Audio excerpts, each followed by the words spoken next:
Ay, good morning mga ka-birds. Padung na ko duty sa school. Anyway, doon ako nag-ian diri. Nagnaluoy ko, nagtanaw sa sitwasyon. Pasensya na mo sa kong isura ha. Kaya tungkol sa kainit. Pero pasalamat lang ko nga init kayo karong panahon na. Kay okay akong pagbiyahe padung sa school. Kaya actually nga mong daan diri. Medyo lisod gyud. Okay lang pud bisag lisod basta dili lang unta lapok. Pero may nakita ko diri nga nagluto sa daplin. Unsay kiluto nimo te?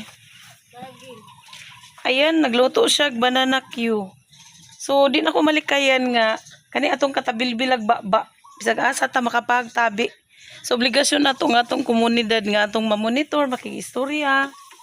So mo na imong negosyo. Okay. Kanang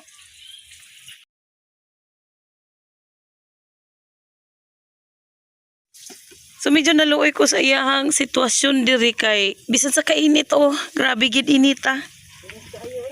Niya siya sa gawas. Kani nga balay, dili gid ni matawag balay murag bodega.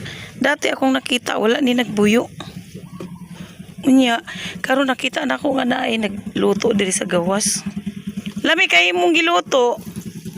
Banana Q. Lami kaya saging. Ay, lata kayo? Kisa kayo ito nga ni mo, te? Konsolasyon. Apelyido?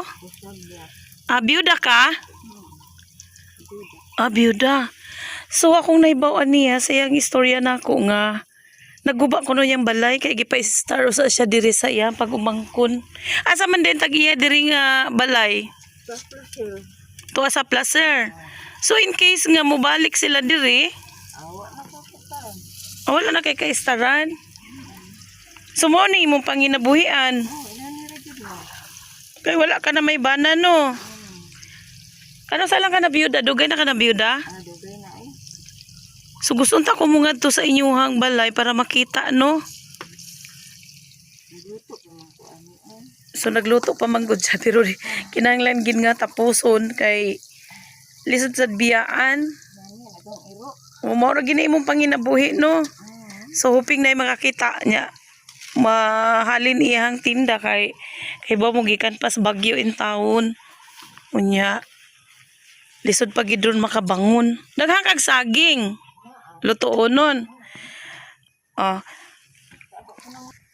So niya man koy dala nga bugas. Ako siyang bahinan ani. Medyo bugat-bugat gining dala na ko sa bagay. Agoy. Naluoy ko nagtanaw sa iya ha. Biyuda. Guba iyang balay. May na lang kay gipapuyo siya diri sa iyang pag-umangkon nga tog placer. So in case kung uli iyang pag-umangkon, I'm sure na balik siya dito. Mubisita niya ko sa imong balay. Pila ka kilo imong nadawat nga hinabang sa barangay? 4 ka kilo. So, doon ako 3 ka kilo nga idagdag ha. Dawatan ni te.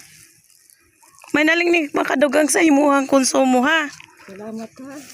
Upo, oo. So, gusto ko mo bisita sa imong balay. Mga unsa kahang oras ka makalugar.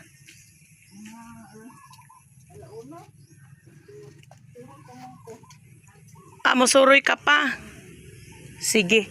Una ako sa naghurot imuhang saging. Sus pila ra po din taon na ani ganan siya. Tapila man tuhog.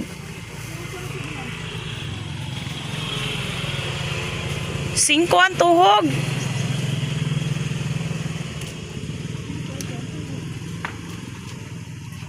So mo na ginimong pangita sukad pa.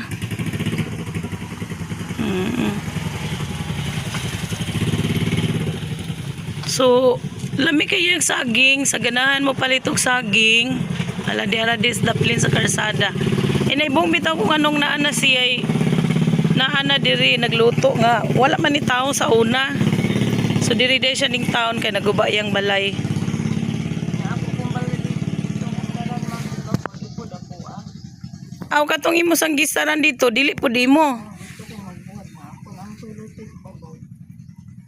Kisa man tong balay po di mo gipuy-an. Kung pag umangkon ko asam buwan. Sibog. So wala gid kay balay.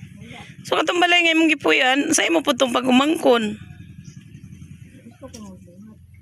Ako. Kapalirit na ang pulutin. Mao lagi, pero kinahanglan jud financing. Sige lang magampo lang tas Ginoo nga nay malumog kasing-kasing. Itungod ani mga kakulian nga ato ang na-encounter karon, di mo ginato kapugngan kay kinaihan manggid ang nagmugna nini. So magampo lang ta kay sa kadagan ron mga panghitabo nga sa kalit lang financially unstable gid ang mga tao, pero hoping ano na pag malumog kasing-kasing nga mutanaw sa atong kalisod no. So sa makakita sa video, hoping dunay po'y mga matabang kang nanay. So ito nga ni manay, konsolasyon sa iyang panginahanglan. Biyuda, then nagubaan og balay, pero actually dili po dihang balay. Niya karon siya nagipapuyo sa iyang balay sa iyang pag-umangkon. So